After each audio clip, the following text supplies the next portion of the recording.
Okay, wir sind im Buch Joshua, 6. Kapitel. ויריחו סוגרת ומסוגרת מפני בני ישראל, אין יוצא ואין בא. Erste Stadt, wo die Juden kommen, wo Am Israel kommen, das ist Jericho. Jericho steht hier geschrieben, Sogeret und Sugeret. Bedeutet, die war mit vollen Mauern, rundherum. Niemand konnte reinkommen und niemand konnte auch rausgehen von der Stadt. Was bedeutet, niemand konnte reingehen? Von uns Juden, niemand konnte reinkommen, aber auch von denen, die haben schon gewusst, dass Am Israel kommen. Deswegen haben sie gesagt, niemand von uns darf rausgehen. Warum? Weil es kann sein, dass er plötzlich wichtige Informationen teilt an den Juden. Und deswegen niemand darf rausgehen. Sagen uns die Kommentatoren, was bedeutet Sogeret und Sugeret? Eigentlich, die Stadt Jericho, sie hatte 7 Mauern gehabt. Nicht eine Mauer, nicht 2 Mauern. 7 Mauern hatte sie gehabt. Und in jeder Mauer war ein Tor, eine Öffnung, aber es war nicht parallel, sondern zum Beispiel in einer Mauer war es in einem Ort ein Tor. Bei zweiter Mauer, was drinnen ist, es war schon überhaupt eine andere Richtung, war das Tor. Und bei dritter, das war eine andere Richtung. Das bedeutet, diese Mauern, 7 Mauern, das war wie ein Labyrinth. Bevor man überhaupt in die Stadt reinkommen kann, muss man zuerst 7 Mauern gehen, also überqueren, durchgehen. Aber auch, das war wie ein Labyrinth. Das war nicht einfach so parallel und man geht einfach weiter. Und man einfach fort. Es war nicht so. Und so war diese Stadt. Warum genau Am Israel kommen zu dieser Stadt? Zu Jericho, weil es steht geschrieben, dass Jericho war eine von den stärksten Städte in Eretz Israel, damals Eretz Canaan. Und deswegen, wenn wir Jericho besiegen, dann alle Könige in Eretz Israel werden Angst bekommen. Alle Städte in Eretz Israel werden nachher Angst bekommen und sagen, wow, wenn sie unser Fundament besiegt haben, dann werden sie auch uns besiegen. Und noch ein Grund ist, weil Jericho, die haben auch mit Hexerei dort gemacht, mit schwarzer Magie, waren sie sehr stark. Die Wörter en yotze ve en ba, niemand konnte rausgehen und niemand konnte reinkommen. Was bedeutet das? Wenn wir sehen, die Anfangsbuchstaben. En, Yotze, Ve'en, Ba, Anfangsbuchstaben ist Iov. Iov, war eine Person, er lebt ja auch in dieser Zeit. Es steht geschrieben, dass die Stadt, für die Leute in der Stadt, er hat denen gesagt, wisst ihr, wie ihr so eine 100%ige, starke und mächtige Stadt aufbauen könntet? Das ist allein durch diese Wege, mit 7 Mauern, hier ist die Öffnung, dort ist andere Öffnung, in diese andere Winkel, andere Ort. Er hat denen diese Tipps gegeben, Hiob. Es gibt auch ein Buch Hiob, ja, wir kennen diese Geschichten. Das werden wir noch machen über Hiob. Aber er war nicht jüdisch, oder? Er hat denen das gesagt. Das bedeutet, diese Tipps, macht so. Er war kein Jude, aber trotzdem, er war ein Zadik.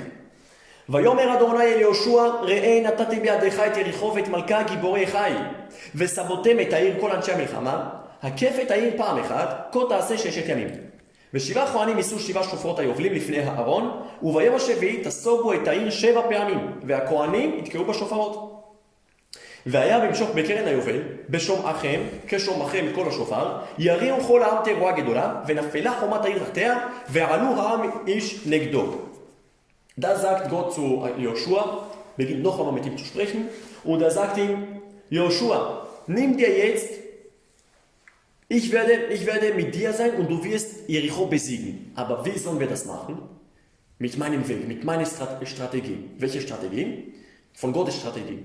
Nimm jetzt die 2,5 Stämme, Reuven, Gad, Vechatzi Shevet Menashe.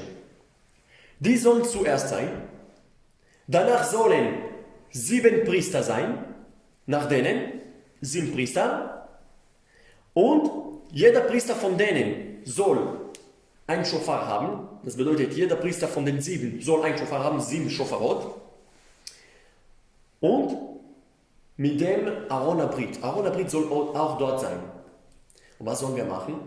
Diese Gruppe soll jeden Tag, heute ist Sonntag, damals war es Sonntag bei denen, den ersten Tag sollen sie eine Runde machen, rundherum von der Stadt. Es war eine große Stadt, aber eine Runde soll man machen, rundherum von den Mauern und das ist für heute.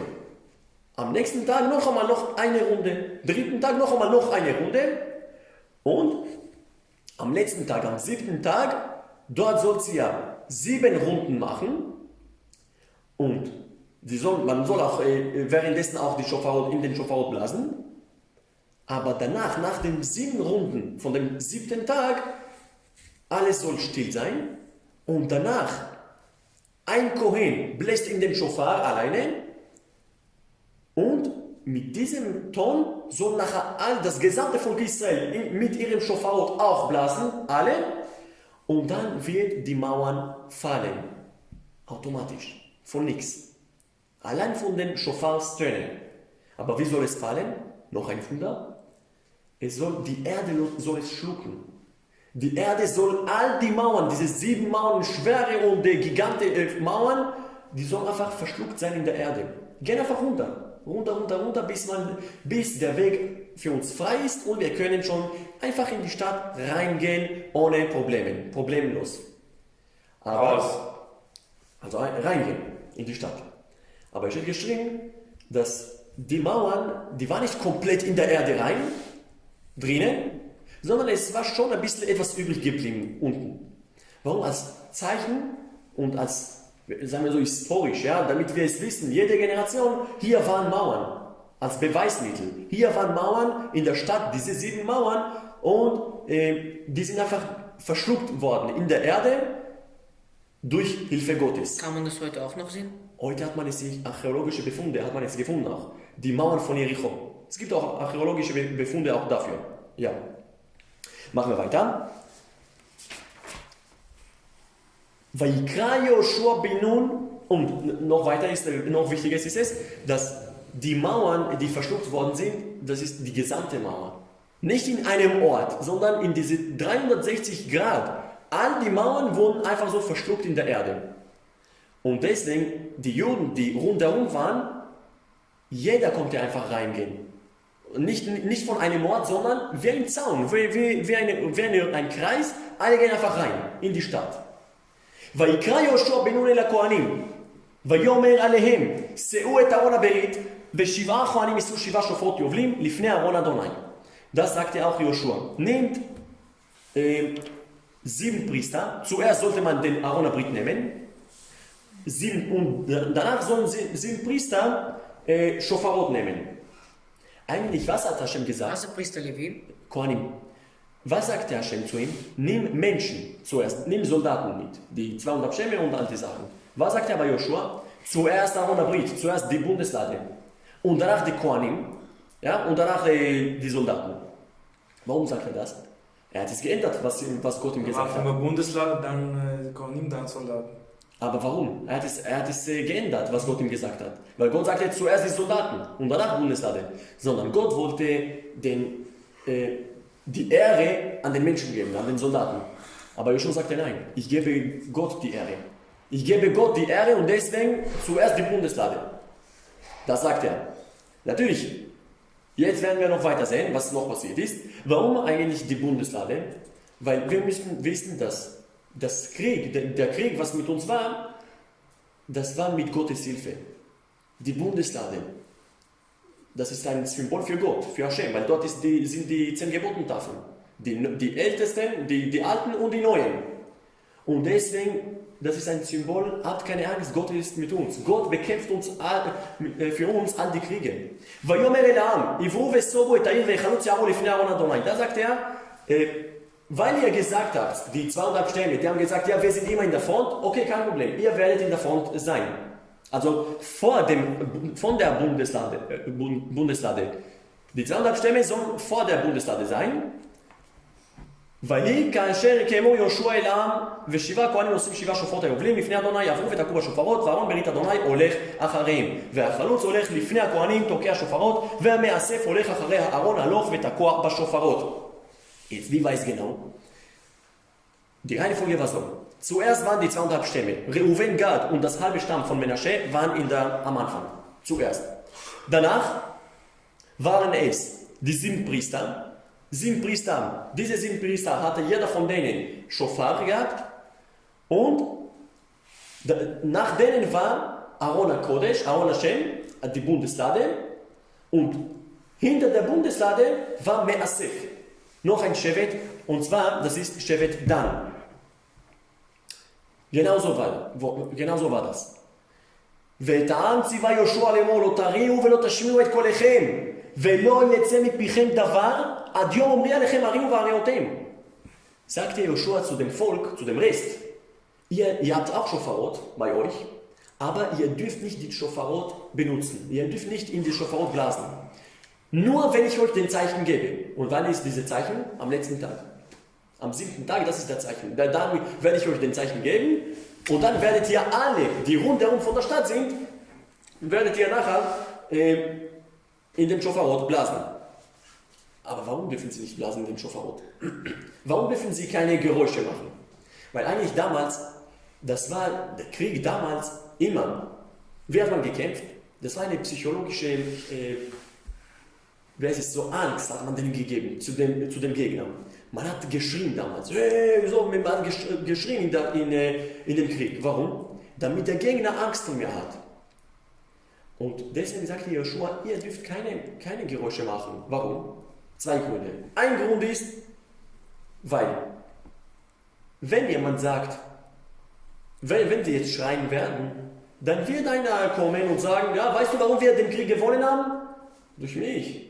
Ich habe das gemacht, ich habe geschrien, ich habe laut geschrien und die haben Angst wegen mir bekommen und deshalb wird den Krieg gewonnen und besiegt. Sagte Joshua, nein, niemand darf reden, niemand darf keine Geräusche machen. Warum? Das ist der Beweis, dass Gott mit uns ist. Nicht wegen unserer eigenen Sachen, kleine Sachen, was wir gemacht haben. Das ist nicht, was wir gemacht haben. Das ist Gott, welcher uns geholfen hat. Und nicht unsere Geräusche, die wir schreien oder sowas. Und noch ein Grund ist, weil die Bundeslade ist dort, neben Am Israel. Und die Bundeslade, das ist etwas Heiliges. Man darf nicht neben die Bundeslade, das ist keine Ehre, wenn wir neben die Bundeslade plötzlich beginnen zu schreien. Das ist keine Ehre. Deswegen haben sie nicht geschrien. Deswegen sagte er denen, ihr dürft nicht schreien in diese Sachen. Und nicht nur schreien, auch in den Schofar blasen.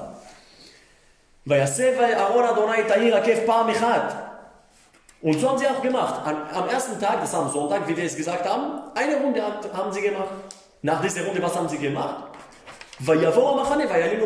Danach sind sie zurückgegangen in ihrem Lager und dort geschlafen. Am nächsten Tag, וישכם יהושע בבוקר, ויישאו הכהנים את ארון אדוני, ושבעה הכהנים נושאים 7 שופרות היובלים, לפני ארון אדוני הולכים הלוך ותקעו בשופרות, והחלוץ הולך לפניהם, והמאסף הולך אחרי ארון אדוני, הלוך ותקוע בשופרות, ויעשו בו את העיר ביום השני פעם אחת, וישוב המחנה כועסו 6 ימים. Am nächsten Tag, am Montag war das, ganz in der Früh, am Sonnenaufgang ist Joshua und die Soldaten sind sie aufgestanden und noch einmal diese ganze Prozedur gemacht. Er hat 7 Priester genommen, vor denen hat er die 200 Stämme gelegt, 7 Priester mit Schofarot, danach die Bundeslade und danach die Shevet Dan, Me'asef, ja, Stamm Dan und noch eine Runde machen. Mit Schofarot, die haben nur geblasen. Einmal eine Runde haben sie geblasen mit dem Schofarot, eine Runde rundherum von Jericho. Und dann, als sie fertig damit waren, noch einmal zurückgegangen in ihrem Lager. So war es 6 Tage. Am 7. Tag, welcher Tag ist es? Shabbat. Am Shabbat. ויהי ביום השביעי, וישכימו כעלות השחר, ויסובו את העיר, המשפט הזה 7 פעמים. רק ביום ההוא סבבו את העיר 7 פעמים. Und jetzt am Shabbat, am 7. Tag, haben sie schon 7 Runden gemacht, wie es schon gehört. Und nur an diesem Tag haben sie 7 Runden gemacht. Am Sonntag, Montag eine Runde und am letzten Tag, 7. Tag, 7 Runden. ויהי בפעם השביעית תקעו הכהנים בשופרות, ויאמר יהושע אל העם הריעו, כי נתן אדוני לכם את העיר. Und jetzt, nachdem sie schon die 7. Runde schon gemacht haben, da sagte Joshua zu dem Volk, macht jetzt die Geräusche, blast rein in den Schofar, macht jetzt Geräusche mit dem Schofar. Und dadurch werden wir die Stadt besiegen. Aber bevor sie es machen, והייתה העיר חרם היא וכל אשר בא לאדוני, רק חכרבה זונה תחיה, היא וכל אשר תהיה בבית, כי הכבתה את המלאכים אשר שלחנו. ורק אתם שמרו מן החרם, פן תחרימו ולקחתם מן החרם, ושמתם את מחנה ישראל לחרם, ועכרתם אותו. וכל כסף וזהב וכלי נחושת וברזל, קודש הוא לאדוני, אוצר אדוני יבוא. Aber sagte Joshua denen, aber aufpassen. ihr werdet jetzt sehen, wie die Mauern runterfallen, also einfach so reingeschluckt werden in der Erde. Aber jeder, der dort ist, müsst ihr töten, außer Rachav. Vergiss nicht Rachav, die Frau, was wir im 2. Kapitel schon gelernt haben. Rachav, die Azona, die geholfen hat, die 2 Spionen, den Kaleb ben Jefune und Pinchas. Und deswegen, sie haben ihr geschwört, wir werden dich und deine Familie, die zu Hause sind, werden wir am Leben lassen. Und deswegen, vergiss es nicht, den Schwur, passt auf, Rachav und ihre Familie, die zu Hause sind, nicht zu töten. Nicht nur das, noch eine Warnung von der Beute von der Stadt. Gold, Diamanten, Schmücke, all diese Sachen, ihr dürft nicht berühren. Das ist, es gehört Gott. Ihr dürft es nicht berühren. Das war diese Sache. Jetzt stellt sich die Frage, bevor wir die Frage machen, sagt uns hier, wir haben sie jetzt fertig gemacht, die Stadt, durch sieben Runden, stimmt? 7 Runden haben sie gemacht. Sagt uns der Chida, dass in der 7. Runde sagte Joshua ein Gebet. Und zwar dieses Gebet war Alenu Leshabeach. Was wir am Ende vom Gebet sagen, Alenu Leshabeach Adon Hakol Latet Gedula Leotze Bereshit, das sagte Joshua 7 Mal. Und jetzt, deswegen sagt uns Achida, Maran Achida, ein sehr großer Rabbiner, er sagt, derjenige, der in einer Notzeit ist, er braucht etwas, eine Hilfe von Gott, er soll dieses Gebetstück sagen, Alenu Leshabeach, 7 Mal. Mit welchen? 7 Mal, musst du nicht, aber kannst du auch. 7 Mal aufwärts und rückwärts auch. Alenu Leshabeach Adon Hakol Tata, einmal laut der Reihenfolge und danach rückwärts lesen, das ist einmal. Danach 2 Mal, 3 Mal. Rückwärts von Buchstaben oder von Wörtern? Wörtern. 7 Mal Alenu Leshabeach zu lesen. In derselben, also in normal und rückwärts. Normal und rückwärts 7 Mal. Und dann, er wird Hilfe bekommen von Gott.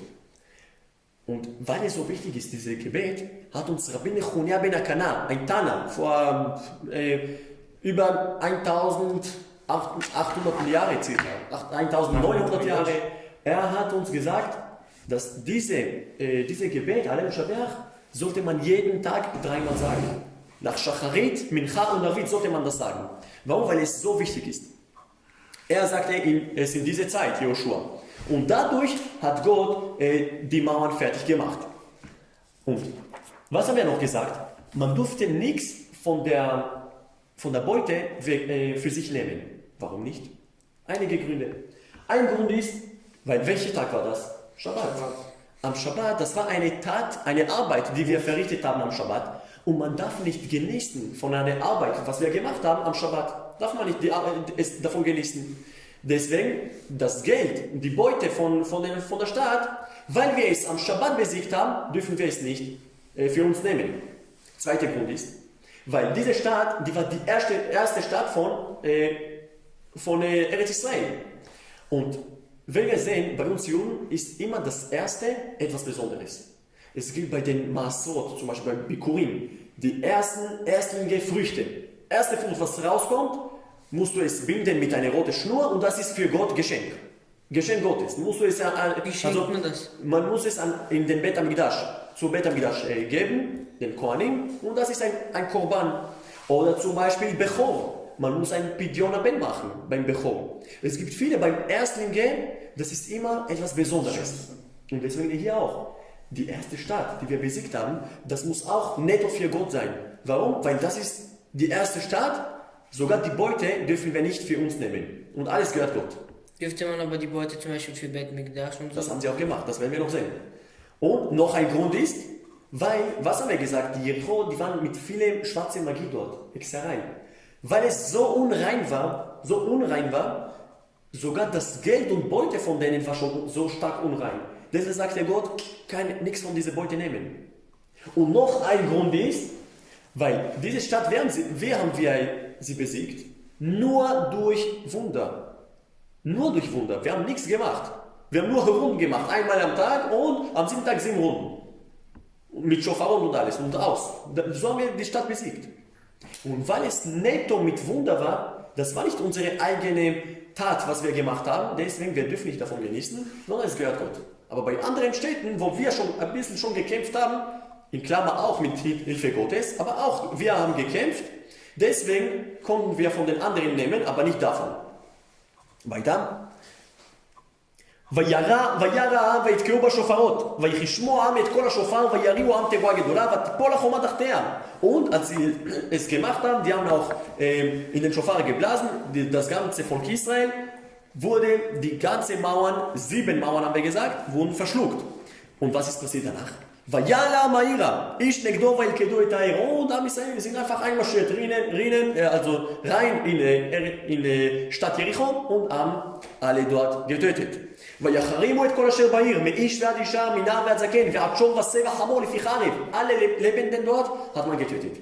Männer, Frauen, alte Menschen, junge Menschen, Tiere, Schafe, Esel, Stiere, alle hat man umgebracht. weiter. ולשניים האנשים המרגלים את הארץ אמר יהושע, בואו בית האישה הזונה, והוציאו משם את האישה ואת כל שלה כאשר נשברתם לה.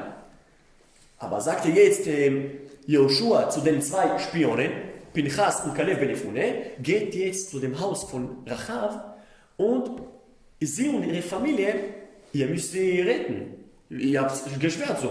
Deswegen geht ihr, nicht anderen. Ihr müsst gehen. Warum? Als eine Hakarat Hatov. Sie hat euch geholfen, deswegen müsst ihr auch zurückhelfen. ויבואו הנערים המרגלים ויוציאו את רחב ואת אביה ואת אמה ואת אחיה ואת כל השאלה ואת כל משפחותיה הוציאו ויניחו מחוץ למחנה ישראל. Und jetzt, die Nearim werden wir noch darüber besprechen, über diese Sache, über das Wort. Die waren keine jungen Menschen, ja, die waren schon alt. Aber wenn wir es so übersetzen, die jugendliche Spione, die waren keine Jugendliche, wir werden noch darüber sprechen noch, aber die Spione haben Rachav, sie haben sie gefunden und die haben sie und ihr Vater, ihre Mutter, ihre Geschwister und alles, was ihr gehört hat, ihre Familie, hat man vom Haus rausgeholt und man hat sie außerhalb von unserem Lager, jüdischen Lager, gelegt. Jetzt, hier kann man noch etwas lernen. Rachav, Avia, Vetima, warum sagt er hier Rachav, Vater, Mutter, Geschwister und ihre ganze Familie? Die ganze Familie ist sowieso Vater, Mutter, Geschwister, oder? Sondern, eigentlich, die Nichtjuden in Jericho, die haben schon gewusst, die haben schon gedacht, Rachav, es kann sein, dass sie den Juden hilft und vielleicht wird sie es schaffen, lebendig von hier rauszukommen. Deswegen war der Ruf von Rachav so hoch. So hoch und man hat gesagt, jeder wollte mit Rachav und ihre Familie heiraten. Warum? Wenn ich zu der Familie gehöre von Rachav, ich werde auch lebendig sein. Ich werde auch lebendig rauskommen. Ich werde den Krieg überleben. Und deswegen, viele haben schon mit ihren Geschwistern, mit Tante von denen oder hat man geheiratet mit der Familie von Rachav. Hauptsache in ihr Haus zu sein. Deswegen, die 2 Spionen kommen. Okay, die sind die eigene Familie, die nahe Familie, die wirklich nah sind. Vater, Mutter, Geschwister. Und die haben man gelegt in Lager rein. Und auch Rachav. Aber der Rest, plötzlich sehen sie viele unbekannte Personen, die gesagt haben, ja, wir haben geheiratet. Und sie haben wirklich geheiratet. Mit den Cousinen von ihr. Deswegen hat man denen gelassen, außerhalb von dem Lager, damit Joshua sagt, was wir mit denen machen müssen. והעיר שרפו באש בכל אשר בא, רק הכסף והזהב וכלי הנחושת והברזל נתנו אוצר בית אדוני. Die Stadt, nachdem man alle umgebracht hat und man hat die Familie von Rachav und Rachav selbst gerettet, hat man die ganze Stadt verbrannt. Warum verbrannt? Weil das soll sie wollten die ganze Infrastruktur, ja, die Struktur von Jericho zerstören. Die wollen es zerstören, dass es niemand noch einmal kommt und der wiederbaut, der es neu baut, diese Stadt. Deswegen haben sie es alles verbrannt. Außer Gold, Diamanten, Metallstücke hat man genommen für Mishkan, für Gottes Tempel. ואת רחב הזונה ואת בית אביה ואת כל שלה החיה יהושע ותשב בקרב ישראל עד היום הזה כי החביא את המלאכים אשר שלח יהושע לרגל את יריחו. Aber was ist jetzt passiert mit der Familie, mit dieser ganzen großen Familie von Rachav, die neue Familie von ihr? Joshua sagt ja, okay, kein Problem, die können auch zu uns gehören, natürlich. Joshua hat denen gemacht Giur, alle mussten konvertieren, Rachav und die ganze Familie von ihr und auch die neue Familie mussten auch heiraten, mussten auch konvertieren und so konnten sie auch zu Am Israel gehören. Steht hier geschrieben, dass er hat sie Joshua, er hat sie am Leben gehalten, gerettet. Ihr Leben gerettet. Wie? Joshua hat nicht ihr Leben gerettet, sondern das waren die 2 Spione. Stimmt? Das waren die Spione, die das Leben von Rachav und die Familie gerettet haben. Sondern Joshua, warum steht es hier geschrieben, er hat sie gerettet? Weil sie sind zum Judentum gekommen. Spirituell hat er sie gerettet. Die Spione haben das materielle Körper gerettet, dass sie nicht sterben. Aber Joshua hat sie, das Spirituelle von ihr, eine Seele, die Seele von denen hat er gerettet, weil sie zum Judentum gekommen sind. וישבע יהושע בעת ההיא לאמור, ארור האיש לפני אדוני אשר יקום ובנה את העיר הזאת יריחו בבכו יסדנו ובצירו יציב דלתיה. ויהי אדוני את יהושע וישומרו בכל הארץ. Und da hat begonnen Joshua zu schwören. Joshua schwörte und sagte, verflucht soll derjenige, der diese Stadt Jericho neu aufbaut. Verflucht soll derjenige, der es macht. Eigentlich, es gab so eine Person, die es gemacht hat. Das werden wir noch in der Zukunft Bezrat Hashem noch lernen. Chiel Betaeli. Er hat es gemacht, aber Joshua hat geschwört, derjenige, der es machen wird, sein erster Sohn, wo er die Fundamente bearbeitet, sein erster Sohn wird sterben. Und wo er die Tore von der Stadt legt, als das Ende von der Stadt, wo er schon fertig gebaut hat, wird sein letzter Sohn sterben, Lo Alem. Und das ist genau passiert. Das werden wir noch sehen, das in der Zukunft. Und jetzt, etwas Wichtiges muss man hier noch sagen, dass man hat hier, das Buch Joshua hat die Spione in 3 Namen genannt. Anashim, Menschen, Malachim, wie sagen wir Malachim, Engel, aber Engel und Bindestrich Boten. Ja, Boten. Und dritte Wort war Ne'arim, Jugendliche. Eigentlich, die waren keine Jugendliche, die waren schon alte Menschen. Also alte. Die waren schon Etwas älter. Ältere Menschen, ja. Aber sondern, was lernen wir davon? Von das Wort Menschen lernt man, dass die waren große Tzadikim. Die waren keine einfache Personen. Die waren große Tzadikim, diese 2 Spione. Kalev ben Yefuneh und Pinchas. Vom Wort Malachim, Engel, die waren so wie Engel, was? Weil ich habe geschrieben, dass Rachav, haben wir schon gelernt, Rachav, sagt uns Talmud Megillah, Seite 14, die war eine von den wunderschönsten Frauen in der ganzen Welt. Und jetzt, mit so einer Frau, die noch unkoschere Tätigkeit hatte, die konnten locker mit ihr eine Sünde machen. Die Spione. Aber die waren wie Engel, die haben nicht gesündigt mit ihr. Obwohl sie als Spione dort waren in Jericho, die haben mit ihr gesündigt. Deswegen nennt denen das Buch Joshua Malachim, Engel. Und noch ein Wort, Ne'arim, das dritte Wort Ne'arim, Jugendliche. Jugendliche, warum? Weil Jugendliche, die machen immer etwas schnell. Man sagt denen, bitte mach das und das. Er macht sofort, stimmt? Er wartet nicht, was, jetzt, übermorgen. Er macht es sofort. Er hat noch Energie in sich. Er hat noch Kraft und Energie. Und deswegen, sie waren, obwohl sie alt waren, trotzdem, sie waren schon wie Jugendliche. Alles, was denen Joshua gesagt hat, wie Jugendliche haben sie es alles schnell und top gemacht. Deswegen hießen sie das Buch Joshua hat sie mit 3 Namen genannt. Anashim, Menschen, weil sie Tzadikim waren, Malachim, Engel, weil sie keine Sünde mit Rachav gemacht haben, und Ne'arim, Jugendliche, weil sie alles schnell gemacht haben. Und jetzt,